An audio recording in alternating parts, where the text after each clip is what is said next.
लोग आती हैं झाड़ू लगाने, वो आके कह रही हैं है पता नहीं लौड़ा कुछ कहाँ से दूगो बेवड़ा आके सुता बना कुछ तो बस आता ना भौक भौक।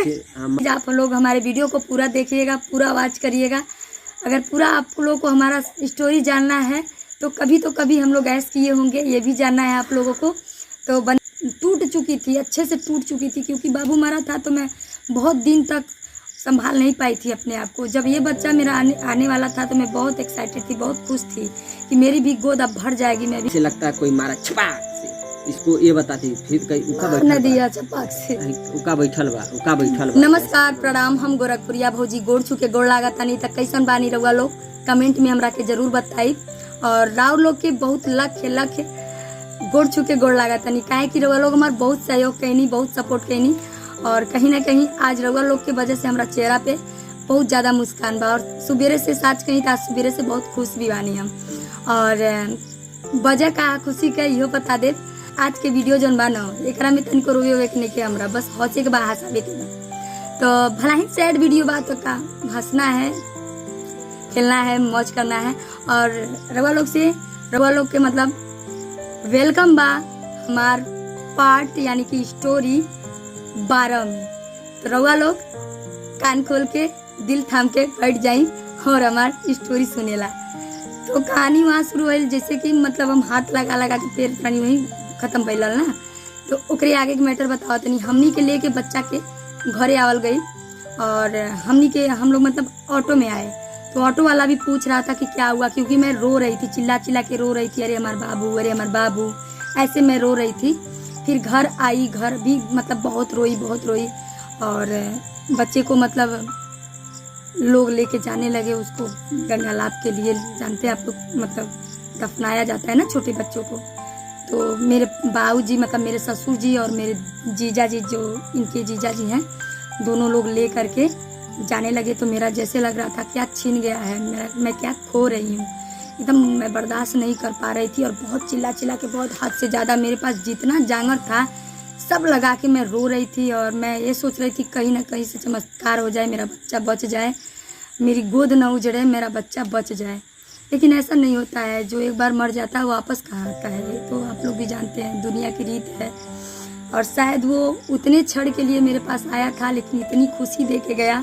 जब वो पल सोचते हैं तो बहुत अच्छा लगता है, लेकिन जब उसके गुजरने का पल सोचते हैं तो बस रोते ही रह जाते हैं। तो मतलब उसके 2-3 दिन बाद मैं मतलब इतना रो चुकी थी, इतना ज़्यादा मतलब रो चुकी थी कि मेरे शरीर में जो भी ब्लड था, आप लोग जानते हैं घर पे पहले तो बच्चा पैदा हुआ, उसके बाद से वो जो ब्लड गिरा ही, तो रोने के वजह से पेट में मेरे जैसे चोट टाइप का हो गया और जितना भी ब्लड था सब गिर चुका था। और शाम को 3 या 4 बज रहा था, तभी मेरी छोटी वाली ननद चाय लेकर के आई मेरे पास। तो देख रही है कि मैं खटिया पर मतलब लेट करके भुज्जा फेंक रही हूँ मुँह के रास्ते। तो कह रही है भाभी मतलब लगी चिल्लाने। फिर मम्मी आई, बड़ी वाली दीदी आई, सब लोग आए, सब लोग घर पे थे, लेकिन मेरे ससुर जी और ये घर पे नहीं थे। फिर इन लोगों को बुलाया गया तो ये लोग भी आए। और इन लोगों से आने से पहले हमारे चौराहे पे कम से कम 10 डॉक्टर थे, सारे डॉक्टर आ चुके थे, चेकअप कर चुके थे और हार मान चुके थे। क्योंकि हमारे वहाँ एक बंगाली डॉक्टर जी हैं, बहुत अच्छा इलाज करते हैं, बहुत मतलब भयानक केस का इलाज कर देते हैं, अच्छा केस का। तो वो भी गए थे और बड़ा जो इंजेक्शन होता है मेरे तलवे में ऐसे घप मार रहे थे, तलवे में मेरे पैर में। मुझे कुछ फर्क नहीं पड़ रहा था, थोड़ा भी नशिश कर रही थी, बेहोश थी बस। उसके बाद से अब वो बोले कि एक काम करिए नेताजी, पापा को लोग नेता कहते हैं, तो बोले एक साइड में बुला करके एक काम करिए, इसको जल्दी आप लोग ले जाइए हॉस्पिटल, नहीं तो स्थिति बहुत खराब है, कुछ भी हो सकता है। उसके बाद वो डॉक्टर भी साथ में वो भी गए थे साथ में, हाँ वो भी गए थे, तुरंत लेके बैठे, तुरंत कहे गाड़ी मंगाइए, तुरंत साथ चलिए, तुरंत गए। और उसके बाद तो वो गोड़ मलवा रहे थे बंगाली डॉक्टर, रास्ते भर मतलब मेरा ऐसे पहले तो एक चीज और सुनिए, गाड़ी नहीं मिल रही थी, हम लोग बहुत लगन बहुत तेज था, कहीं गाड़ी नहीं मिल रही थी, एकदम छटपटा रहे थे, कहीं गाड़ी नहीं। एक गाड़ी मिला भी था तो वो लेके जा रहा था, मतलब कहीं उसका गाड़ी था, कर हम कहीं जा रहे हैं, ला नहीं रहा था। उसके बाद हमारा दोस्त था, जब मतलब उसको ज़बरदस्ती चाहे जैसे भी करके कहा कि चलिए चलना है तो चलना है। 2-3 लोग दोस्त थे, मैंने वो ज़बरदस्ती उसको मतलब कहा कि ले आए, तुमको पैसा मैंने लेके आया। उसके बाद तुरंत गाड़ी में बैठाया, गोड़ मल रहा था तो कोई हाथ मल रहा था, और हमारा तो सब समझ में ही नहीं आ रहा था, मेरे कुछ समझ में नहीं आ रहा था कि मुझे क्या हो गया। मुझे समझ लीजिए मैं पागल टाइप में हो गया था उस समय, हड़बड़ा गया था। इन लोगों का मलना उलना देख के और सब जगह मनौती मानने लगा, जहाँ मंदिर थे सब मतलब एकदम परेशान हो गए थे और एकदम पेट में जलन होने लगा, जैसे लग रहा था कि क्या हो गया। उसके बाद जब वहाँ गए तो वहाँ तुरंत उतारे, सब अंदर ले गए। हम तो बाहर बैठे थे, तब वो बता रहे थे सब कि तुरंत देखे, हम एकदम बैठे थे, बताए कि उसने सुई मारा गया तो होश आया, उसको मतलब लेके गए। वो फिर खून की बोतल बोला कि बोतल चढ़ाना पड़ेगा, खून नहीं है तो ब्लड ग्रुप मांगने, कौन सा ब्लड ग्रुप है पूछने लगे सब। तो हम कहे 4-5 दिन पहले वहाँ जैसे डिलीवरी के समय ब्लड का जांच कराए थे, उसमें कई मतलब ब्लड जांच हुआ था, तो हम सोचे उसमें होगा करेगा। तो उसके बाद कल ये हुआ कि वो भी रिपोर्ट घर पे था। तो अब घर पे तत्काल में चाहिए था ना हम लोगों को ब्लड, तो तत्काल में कैसे फिर घर पे कौन जाए। पहले के ज़माना में फ़ोन उन चलता नहीं था कि कोई फ़ोन से मंगा लीजिए, मोबाइल नहीं था ना किसी के पास। अब पीसीओ रहता दिन में बंद हो जाता है। उसके बाद तब फिर वो सब तुरंत कहीं से किए होंगे, सब भेज भाज के अपना किए। उसके बाद हमारे पिताजी के पास कुछ पैसा था तो दे दी, हमारे पास तो कोई पैसा नहीं था ना, हमारे पास कहाँ पैसा था। हम तो सब जो इधर उधर में खर्च कर दिए, कहाँ ज़्यादा कमाते थे उस समय। आप समझ सकते हैं जो लोग लव मैरिज शादी करते हैं उनके पास कभी पैसा हो भी नहीं पाता है और जल्दी रहता भी नहीं, क्योंकि अगर उनके पास पैसा हो भी जाएगा अगर कहीं से तो वो बहुत जल्दी ख़त्म कर देंगे प्यार में, क्योंकि वो सोचेंगे कि हम इसको क्या खिला दें, क्या पहना दें। अगर कहीं से पैसा कुछ आ भी जाएगा तो पैसा उस समय नहीं रुकेगा, क्योंकि वो प्यार में सोचेंगे क्या इसको पहना दे या क्या खिला दे, आगे के तत्काल में नहीं सोच पाते हैं। तो अभी तो उससे भी परेशानी चल रही थी। अब उसके बाद जब बोतल चढ़ गया, रात भर हम खड़े थे, सुबह को पता चला, मैंने होश आ गया तो दिल में तब तसल्ली था, सब देखे जैसे कि हो गया कि अब हो जाएगा। उसके बाद सुबह को जब पता चल रहा है कि सही है, दिल में तसल्ली हुआ। फिर 2-3 दिन हो गया, भर्ती थी। 2-3 दिन के बाद और आप लोग को बता दें ये थे और इनके दोस्त जो थे जो गाड़ी बुला के जबरदस्ती लाए थे, ये थे इनके दोस्त थे मेरे साथ। हॉस्पिटल में लोग गए थे और मेरी सास थी और मैं तो बेड पे मतलब लेटी थी। और हम आपको बता दें तुरंत होश नहीं आया था, 1:30 बजे रात में होश आया था। दवा दारू लोग कर रहे थे, दवा दारू नहीं कर रहे थे, दवाई कर रहे थे। तो ये क्या किए ना, ये दिन भर जैसे भाग दौड़ किए थे, इधर उधर जैसे होता है ना आदमी का कि थकावट हो जाता है, तो जैसे नीचे फर्श था। आप लोग हंसीएगा जरूर इस बात पे, क्योंकि मैं अभी भी सोचती हूँ तो हंसी आ जाता है। तो फर्श था, फर्श पे ये और इनके दोस्त ऐसे बाहर बरामदे में ऐसे सो गए थे लोग। तब तक सुबह को जो नर्स लोग आती हैं झाड़ू लगाने, वो आके कह रही हैं पता नहीं लौड़ा कहाँ से दूगो बेवड़ा आके सुता बना कुजिया था, बस आता ना भौक भौक। हमारा दोस्त और हम न गुटखा खाते हैं, न पान खाते हैं, न दारू पीते हैं, कोई नशा नहीं खाते हैं। आप लोगों को शायद झूठ लगता हो तो कोई भी गुटखा खाने, अरे यार कोई लोग कमेंट कर रहे हैं ना कि भैया दारू नहीं पीते। अरे नहीं, गुटखा खाने वाले, खैनी खाने वाले का दांत कभी इस तरह क्लीन नहीं रहेगा, एकदम क्लीन देख लीजिए, क्लीन है। ठीक ना सर, हम गुटखा भी नहीं खाए, हमारे पिताजी भी नहीं खाते, मीठा पान नहीं हमारे पिताजी खाए। हम तो कभी कभी मीठा पान खाए भी हैं, लेकिन वो नहीं खाए हैं और कोई चीज नशा नहीं। तो नर्स आके कह रही है कि पता नहीं कहाँ से कुल्ला तो मरवा कुलाइल बना दू मिला आ कुछ पी के एकदम टल्ली बना जिया था, बस आता ना को वहाँ पे किसी का दारू गिरा हुआ था, कोई था नहीं, बता रहे हैं हम, बता रहे हैं, सही से बता रहे हैं, सही से बताइए। तो उसके बाद मैं मतलब जब होश आया था मुझे सुबह, तो सुनी उसकी बात, मुझे बहुत अजीब हुआ कि ऐसा क्यों, मतलब मुझे लगा कि हो सकता है कोई होगा। फिर मम्मी नीचे सोई थी और मतलब मेरा बेड ऐसे ऊपर है और मम्मी उसी के नीचे सोई थी और ये लोग बाहर सोए थे।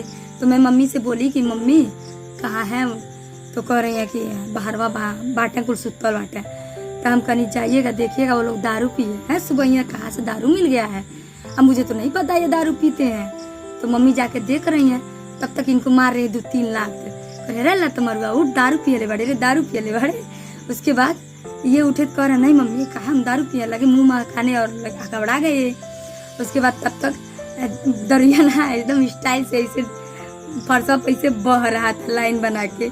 तो ये देखे कि लाइन कहाँ से आ रहा है, तब तक कोई देख रहा है खूटी में पन्नी में टांगा हुआ था दारू, वही देख रहा है टोपे टोपे चू रहा है और लाइन से जैसे चीटियां नहीं जाती है लाइन से, वैसे एकदम लाइन से जा रहा था दारू। उसके बाद ये बोल रहे हैं कि ये किसका दारू है। तब तक एक बगल में से बेड पर से उठ के आ रहा है, कह रहा है है छोला का हमारे तरुआ मरिया रोल बस उसको भगा दिए। उसमें मतलब 4-5 दिन हम वहाँ पे एडमिट थे, अच्छा एकदम बढ़िया हो गए। उसके बाद घर आए हम लोग। नहीं घर नहीं आए, घर पहले वहाँ से 2 दिन थोड़ी पूरा हॉस्पिटल से सुनिए, घर ही तो आए। पूरा तो सुनिए, हाँ, मेरी कहानी तो सुन लीजिए। हमारा जो दुकान था गैस का, अच्छा हाँ हाँ, गैस का जो दुकान था वो बेचना पड़ा हमको, मालूम है पैसा नहीं था, ऐसा कहाँ कुछ से ज्यादा ही पैसा लग गया था। और हमको अपना सूद पर भी दुकान पैसा लिए। दुकान बेचना पड़ा। बाकी उससे भी ज्यादा बड़ी दुकान नहीं थी, एक गुमती थी, और वो गुमती ही थी, हमको घूमती थी या बेचना बस पड़ा। 6-7 सिलेंडर भी था बड़ा वाला। हाँ सिलेंडर था, बड़ा सिलेंडर से जैसे छोटे सिलेंडर में गैस बेचते थे, ज़्यादा बड़ा नहीं, क्योंकि उतना पूंजी था नहीं कि बड़ी दुकानें कर सकते थे। हमको मिला था 8,000 रुपये उस समय मिला था उस दुकान का, और कुछ पैसे ये सूद पर भी लिए थे, जिसका भरपाई हम लोग कई साल किए। उस पैसे की वजह से हम लोग का इतना मतलब क्या बताएं आप लोगों को। उसके बाद सुनिए ना, जब वहाँ से घर से आने लगे, घर से हम लोग चले आए। आप लोग तो जानते हैं जब काम धंधा नहीं चल रहा था तो उसके बाद फिर हम घर पे आ गए। घर पे आने के बाद फिर फोटो वोटो खींचने लगे गांव में, जैसे जाके फोटो खींचते थे और देते थे, लेकिन फोटो साफ कराने के लिए भी पैसा नहीं हो पाता था। उस समय बहुत परेशान थे हम लोग, कुछ समझ में नहीं आता था क्या करें हम, क्या नहीं करें। उसके बाद जब घर पे आए तब फिर उसके बाद इनका तबीयत खराब हो गया। वो जो बोलते नहीं है, जो आपके हाथ पे दिखाए नसीब वाला, उस समय समझेंगे नहीं कि हमारे पास एक भी पैसा, वो एकदम समझ पागल टाइप में हो गए थे। किसी जाके इधर एक जगदीशपुर के एक सोखा थे और एक यहाँ भोपाल के सोखा थे, उन्हीं को हम बहुत मतलब बुला के लाते थे। कभी इनको बुला के लाए तो कभी इनको बुला के लाए। उस समय 100-200 रुपया देने भर के लिए नहीं था हमारे पास। वो लोग कहें कि गठरी करना पड़ेगा, तो गठरी में उस समय 2,000-3,000 रुपया खर्चा होता था, लेकिन कहाँ करा पाते उतना। कहें 10 दिन 10 दिन बांध दीजिए, जैसे 10 दिन के लिए बांध के मतलब 10 दिन के लिए देख के जाते थे, तो कहीं बीचों में 2 दिन में हमारे घरों में आते थे तो पता चलता था ये बेहोश हो गई या ऐसे नाखून टाइप में लगा रहता था पीछे। कितने लोगों को तो ऐसे सब नहीं समझ में आएगा, क्योंकि अब तो जो जिसके ऊपर भेजा है वो तो बोलेगा, जिसके ऊपर भेज रहा होगा वो तो सही मानेगा, लेकिन जो लोग नहीं जानते होंगे कहेंगे हो सकता है दिमाग डिस्टर्ब हो गया होगा इसका। हम भी पहले ऐसे ही समझते थे, क्योंकि हम भी फोटोग्राफर ही थे ना, तो हम भी ऐसे ही समझते थे। अब बहुत दिनों तक हमने इसको मतलब चेक किया, बार बार चेक करते थे, हम भी चेक करते थे, विश्वास नहीं करते थे, लेकिन जानते भैया जब तक मतलब आपको चेक करेंगे, परिवार है, लेकिन दोनों का ना किसी से आपको अगर राहत मिलता है तो वही करिए। चेक दवा से राहत मिलता है तो दवा से करिए। ऐसा बात नहीं है कि हम दवा नहीं कराते थे, दवा भी कराते थे, लेकिन राहत इसी से होता था। अब मानेंगे नहीं, यही घर है, यही जगह है, यहाँ पे ये जब बेहोश हो जाती थी, अब अंदर थोड़ा बाहर चौराहा है, बाहर जाते थे तो जैसे लगता था अंदर कहीं बेहोश नहीं होने जाइए, एक बार देखिए, कहीं छोड़ के नहीं जा पाते थे। जाते थे फिर तुरंत चले आते थे, जैसे लगता है कोई मारा छपाक से, इसको ये बताती फिर कहीं उका बैठल बा ऐसे बोलते थे। बहुत डर लगता था। रात को हम दोनों लोग खाली अकेले रहते थे यहाँ पे, पूरा इतना बड़े घर में अकेले छोड़ भी नहीं सकते थे ना। तो मतलब इधर उधर रो रहे थे कि मतलब क्या हो गया, क्या हो रहा है हम लोगों के साथ, आखिर हम लोग क्या गलती की है। पूजा उजा भी तो करते हैं, हर चीज तो करते हैं, लेकिन वही सब ये प्रक्रिया कम से कम 1.5-2 साल तक चली। किसी तरह से मतलब हम लोग थोड़ा सा वो होने लगे। फिर गुड न्यूज आया मेरे पास कि मतलब मैं फिर मतलब माँ बनने वाली थी। और मेरी रिया जो आप लोग देखते हैं ब्लॉग वाली वीडियो में, चाहे इसमें भी देखे होंगे, ब्लॉग वाली वीडियो में आप लोग देखते होंगे, जो मेरी बड़ी वाली रिया है वो पेट में थी। और फिर मैं आप लोगों से मैंने एक बात नहीं बताया था, उसको मैं बता देती हूँ कि जब भी मम्मी हमसे झगड़ा करती थी, जब बाबू पेट में था, तो बार बार कहती थी कि तोर लइकवा पेटवा में मर जाई, तोर लइकवा वहीं में सड़ जाई। और कसम से कहते हैं ना, कभी किसी बुजुर्ग का, अगर कोई बुजुर्ग आपको कुछ कहता है तो आप उसका हंस करके, उसको प्रसाद मान करके एक्सेप्ट कर लेना चाहिए, ना कि उसके साथ तू मैं या जबान लड़ाना चाहिए। पड़ जाता है, जो कि मेरे ऊपर पड़ा। और मैं सोच ली कि मतलब कम से कम 10-20 बार वो शराबी होंगी और मेरे साथ वो ऐसा हो गया। मैं तो मान ही ली कि ऐसा हुआ। फिर रिया पेट में आई और रिया के आने के बाद से मैं फिर ये घर छोड़ के उस घर मम्मी पापा के साथ वहाँ पे ससुराल मतलब इनके मम्मी पापा के साथ जो दूसरा घर है वहाँ पे रहने लगी अच्छे से। फिर इनके साथ जैसे कुछ बंगाली लोग भेटाए और इनके साथ कोई और काम फेरी वाले भेटाए और वो लोग बोले कि चलो बाबू हमारे साथ हम तुमको काम देंगे। उनका काम देखा, बहुत अच्छा कमा रहे थे, एक लोशन बेचते थे। वही लोशन हम देखे तो कहे कि देखे भीड़ भी लग रहा था, बहुत अच्छा बिक्री हो रहा था। तो हम तो बहुत परेशान थे। उसमें ब्रश बेच रहे थे 10 रुपये में, नहीं 3 गो ब्रश छिलका उलका यही बेच रहे थे, क्योंकि पूंजी नहीं था। 400-500 रुपया की पूंजी लगा के 200-300 का हमको कोई बिजनेस करना था। ये सिस्टम हमारा चल रहा था। एगो बैग, वही वाला बैगवा में क्या करते थे, जाते थे 5-7 पैकेट ब्रश खरीद के और रख लेते थे। थोड़ा सा गाँव में मतलब उधर उधर कॉलोनी में घूम के बेचते थे, क्योंकि अब फेरी वाला काम करते थे हम। तो वो देखे उनका तो बोले बड़ा बढ़िया बिक रहा था। हम बोले भैया हम भी बेचना चाहते हैं, कैसे देंगे हमको भी बता दीजिए। तो वो बोला कि ऐसे मतलब माल बेच के या शाम को पैसा दे दीजिएगा, हमारे साथ रहिएगा जहाँ। तो वो सब एक शहर में 1 हफ्ता बेचते थे और बढ़िया कमाई हो जाता था। 500-700 का डेली कमाई हो जाता था। तो उन लोगों के साथ मैं रहना चालू, बिहान भले आ गया और देखा कि अच्छा काम चल रहा है। उसमें कोई काम तो था नहीं, पूंजी भी नहीं था, तो और फ्री में काम दे रहे थे। तो उनके साथ हमने 1 महीना 1.5 महीना बेचने लगा। उसके बाद ये बच्ची जब हमारे पेट में थी, उसके बाद देखे यहाँ इन लोगों में थोड़ा सा तुतु मैमा होता। हमारे में देखिए हमारा तुतु मैमा नहीं होता। देखिए हर घर में एक सुपनेखा और हर घर में एक विभीषण होता है जिससे घर टूटता है, ठीक है। तो मेरे घर में भी ऐसा ही था।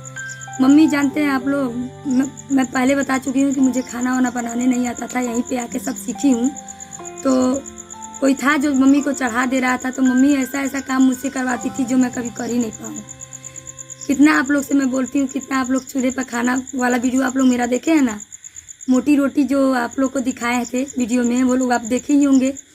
तो मम्मी क्या करती थी, बोलती थी चूल्हे पर रोटी, मतलब चूल्हे पे रोटी बनाने के लिए बोलती थी, और मुझे लकड़ी भी नहीं देती थी। आम का पत्ता, मूंगफली की लत्ती, यही सब देती थी झोंक करके बनाने के लिए पूरा खाना। और फिर जब रोटी मैं हाथ से बनाती, पहले बोलती थी कि मुटकी रोटी बनाइए। फिर जब मैं मुटकी रोटी बनाती थी तो बेल के बेलन से बनाती थी, तो मम्मी फेंक देती थी, वो रोटी नहीं खाती थी, मुझे गाली देती थी, उल्टा सीधा बोलती थी। फिर मैं बोली फिर कैसा खाना चाहिए आपको, मुझे नहीं आता है बनाने, बता दीजिए। तो 1 बार 2 बार पानी हाथ में लगा के रोटी बनाना मुझे सिखाई मम्मी। तो एक ही बार में कोई नहीं ना सीख जाता है, 1 बार बता दी, उसके बाद से मतलब रोटी की वजह से कई बार मार खाया मम्मी के हाथ से। क्योंकि कहीं ना कहीं जब मैं ऐसी रोटी थपथपाती थी ना हाथ पे, तो देखते देखते रहती थी, आके मार देती थी हाथों अब चैला उठा के। फिर बोलती थी कि ऐसे नहीं ऐसे बनेगा। मैं लगती थी रोने, फिर ऐसी वजह से झगड़ा हो जाता था बहुत ज़्यादा। तो देखते देखते ये प्रक्रिया कम से कम 6 महीना चला, ये भी काम कर रहे थे। और तब तक छन भी मतलब रिया भी पेट में थी, पेट भी मेरा बड़ा होने लगा। और मड़ई का घर था हमारा, और बरसात आ गया। बरसात एक बार आप लोगों को शायद याद होगा, आज से 12-15 साल पहले, 12-13 साल पहले आज से एक बार लगातार 2 महीना बारिश हुआ था। एक भी दिन नहीं हुआ था कि जिस दिन बारिश ना हो, दिन और रात मिला के ताबड़तोड़ बारिश हुआ था। तो मड़ई का घर था, जहाँ पे मैं पैर रखती थी अपने रूम में, वहीं से पानी नीचे से निकलता था, मतलब नीचे से पानी निकलने लगता था। उसके बाद से मैं क्या करती थी, मैं ये गैस मेरे लिए जब पैसा कमाते थे तो चूल्हे मुझे बनाना छुड़वा दिए और मेरे लिए गैस ला दिए थे और सिलेंडर ला दिए थे। मैं उसी पे खाना बनाती थी सबका। तो उस समय क्या था कि ये बाहर थे, जैसे कि पैसा वो लोग जब देंगे तभी नहीं देंगे घर पे पैसा, तो इनके भी पास सही समय से पैसा नहीं हो पाता था। फिर ये समय से पैसा नहीं दे पाते थे तो वो लोग हमारा शासक करते थे। सबका पूरा घर भर का कपड़ा भी धुलते थे, खाना भी बनाते थे। और आप लोग मानेंगे नहीं, मैं पहले बहुत चावल खाती थी, बट उस समय मेरे घर में चावल ख़त्म हो गया था। और मतलब घर के लोग मतलब चावल ला करके अपने लिए अलग बना के गैस पे आड़े खा लेते थे, लेकिन इतना मुझे नहीं देते थे खाने, मतलब चावल। फिर क्या होता था, 3 से 3.5 से ही आटा हम सानते थे, फिर दाल और रोटी बनता था। ना कोई बाजार करता था, ना कोई मतलब चावल खरीद के लाता था। अगर ये रहते थे तो दाल भी लाते थे, चावल भी लाते थे, मतलब सब्जी मीट मछली वगैरह भी लाते थे। लेकिन ये नहीं रहते थे तो मुझे मतलब 1 कप चाय के लिए मैं तरस जाती थी। तो ऐसे करते करते मतलब ढेर दिन हो गया, 6 महीने हो गया। और फिर फ़ोन तो था नहीं कि मैं इससे इनसे बात करूँ। एक हफ्ते पर एक बार ही फ़ोन करते थे दूसरे के मोबाइल पे। गांव में एक जन घर मोबाइल था तो फ़ोन आता था तो मैं बात करती। मोबाइल ज्यादा हो गया था, तो ज़्यादा हो गया था उस समय मोबाइल, फोन आ गया था। अच्छा हच जो था उस समय। तो फिर मैं इनसे बताती थी कि ये प्रॉब्लम है। जब ये आते थे तो पक्का वो जो सूद वाला पैसा आपसे बताया ना 2-3 साल हो गया, उस सूद वाले पैसे को लेकर के ऐसी ऐसी बातें मेरे घर में बोली जाती थी। और कोई दूसरा नहीं दिया था सूद पर का पैसा, मेरी जो बड़ी वाली ननद है वही दी थी इनको पैसा। 4,000 की वजह से हमको 40 जन्म लेना पड़ा है वो पैसा चुकाने के लिए। और उसके लिए जब गाली गुप्ता होता था, हम लोग में झगड़ा होता था, तो उन लोगों का एक ही मैटर था कि गया है वहीं पे टरके से लड़के मर जाएगा, तो ऐसे मर जाएगा वैसे मर जाएगा, ये सब बातें लोग बोलने लगी थी। और मतलब ऐसा मेरे साथ होने लगा। फिर मम्मी जब रिया मेरे पेट में थी तब मम्मी मतलब वो लोग क्या करते थे ना, जब झगड़ा होता तो बार बार धमकी देते थे निकल जाओ मेरे घर से, मेरा घर खाली कर दो। एक तो साला सुबह घर नहीं था, एक मड़ई का घर था, उसी में बनाओ, उसी में खाओ, सारा काम उसी में करो। वो भी बार बार लोग धमकी दे रहे थे कि निकल जाओ निकल जाओ निकल जाओ। आप लोग मानेंगे नहीं, एक हफ्ता मैं खाना नहीं खाई थी। जैसे मैं खाना बनाती दाल रोटी, घर में खाना दीदी निकाल के सबको दे देती थी। फिर दोबारा खाने के लिए दाल और रोटी छुपा के दूसरे रूम में, और जो रूम था टीना वाला रूम था, उस रूम में जाने के लिए मम्मी मुझे कसम दे दी थी कि तोके तोरे भतारे बेटवा के कसम बा जो रूमे में गई ले। तो मैं उस रूम में कभी नहीं जाती थी। फिर मतलब मम्मी फिर सरापने लगी कि तोर लइकवा पेटवा में मर जाई, हई हो जाई। एक बार तो मैं मतलब टूट चुकी थी, अच्छे से टूट चुकी थी, क्योंकि बाबू मरा था तो मैं बहुत दिन तक संभाल नहीं पाई थी अपने आप को। जब ये बच्चा मेरा आने वाला था तो मैं बहुत एक्साइटेड थी, बहुत खुश थी कि मेरी भी गोद अब भर जाएगी, मैं भी बच्चा खिलाऊंगी। और जब ये सुने ये बात उनके सामने जब बोली तो और सब लोग मतलब निकालने लगे घर से, हाथ पकड़ पकड़ के इतना दूध ला के घिसरा के मतलब हटा देते थे, रूम में से निकाल देते थे। खाना नहीं मिलता था मुझे खाने के लिए, एक हफ्ता मैं भूखी बच्चा पेट में लेकर के रहती थी। वो भी दिन याद आता है जब मुझे तो आँख में से आंसू नहीं खून निकलता है। और आज मैं रोऊंगी नहीं, बिल्कुल नहीं रोऊंगी। तो इनको गुस्सा लगा और फिर साइकिल उठाए, तुरंत गए सुआ बाजार, और सुआ बाजार में तुरंत 500 रुपये महीने का रूम मतलब लिए। और दूसरे दिन ठेला बुलाए, एक तख्ता था हमारे पास और थोड़ा मतलब कपड़ा उपड़ा था, 1-2 भदेली था जो हम लोग स्टूडियो पर खरीदे थे, वही सब था। हम लोग लेके दूसरे दिन जाने लगे। जब दूसरे दिन जाने लगे तो मम्मी और पापा दोनों लोग पीछे से डंडा लेकर के, जैसे उन लोगों को जैसे लग रहा था कि खुशी हो रहा है, हम लोग जा रहे थे डंडा लेके। मम्मी कुछ दूर तक 20-30 कदम 40 कदम तक हम लोग को गाली देते हुए हम लोग चले गए, रोते रोते रास्ते भर रोते रोते हम लोग पैदल मोतीराम चले गए। फिर वहाँ से हम लोग ऑटो पकड़े और वहाँ गए। आगे की स्टोरी बहुत ही दर्दनाक भी होने वाली है, बहुत मतलब अच्छा भी होने वाली है। तो प्लीज़ आप लोग हमारे वीडियो को पूरा देखिएगा, पूरा वॉच करिएगा। अगर पूरा आप लोगों को हमारा स्टोरी जानना है तो कभी हम लोग ऐश किए होंगे, ये भी जानना है आप लोगों को। तो बने रहिएगा इस वीडियो में। नेक्स्ट वीडियो में मैं जल्दी अपलोड करने की कोशिश करूँगी, क्योंकि इस समय दीपू नहीं है, सब काम मुझे अकेले करना पड़ रहा है, थोड़ा सा लेट हो जा रहा है, उसके लिए सॉरी। और प्लीज़ वीडियो देख करके एक लाइक ज़रूर करिएगा। लाइक से मेरा हौसला एकदम उड़ान पंख की तरह मैं उड़ने लगती हूँ। तो बाय, नमस्ते और टेक केयर।